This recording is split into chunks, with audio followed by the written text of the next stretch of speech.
This book offers a transformative path for women navigating life with ADHD, moving beyond the typical focus on symptom management to a deeper journey of self-discovery and empowerment. It begins by challenging the pervasive feeling of needing to be fixed to fit into a neurotypical world. Instead, the authors present a compelling case for radical self-acceptance. This foundational step involves understanding ADHD not as a collection of deficits, but as a form of neurodiversity, a different way of thinking and experiencing the world. For many women, whose symptoms often manifest internally as disorganization, emotional sensitivity, and chronic self-doubt rather than visible hyperactivity, this reframe is liberating. The process of acceptance is framed as an act of courage, a gradual release of the shame accumulated from years of feeling out of step, and the first step toward building a life that works with your brain, not against it. A significant barrier to this authentic life is the ingrained habit of hiding.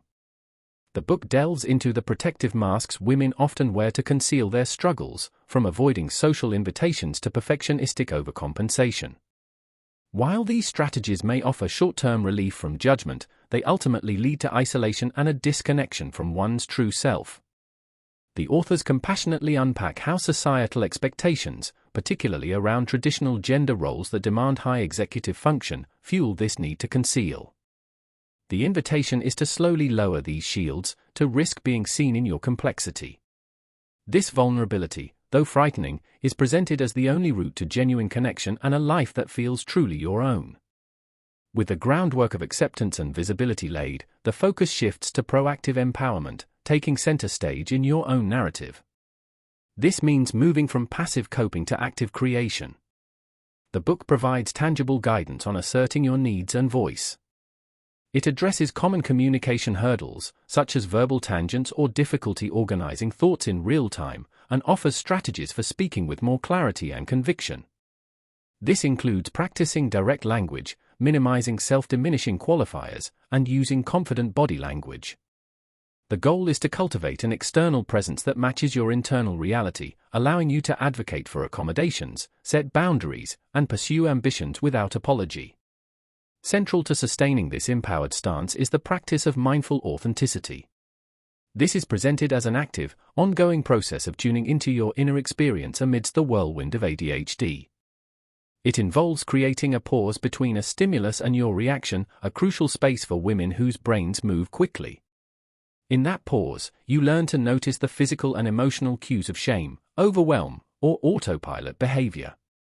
From that place of awareness, you can then make a conscious choice: how do I want to respond in a way that aligns with my values and who I truly am?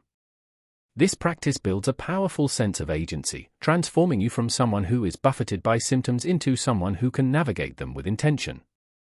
The journey is not linear, and the book dedicates important space to navigating moments of struggle with compassion.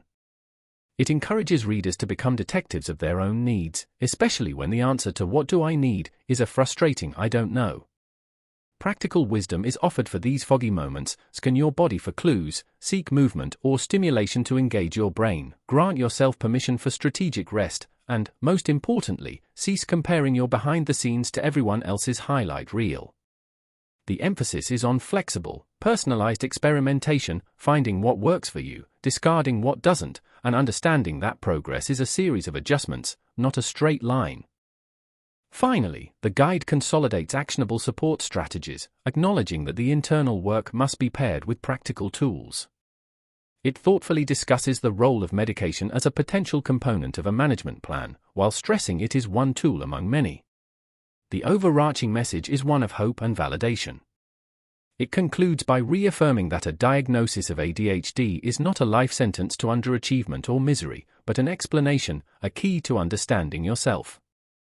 By embracing your neurodiverse identity, practicing self-acceptance, and implementing tailored strategies, you can move from merely surviving to authentically thriving, crafting a life of purpose, connection, and fulfillment on your own unique terms.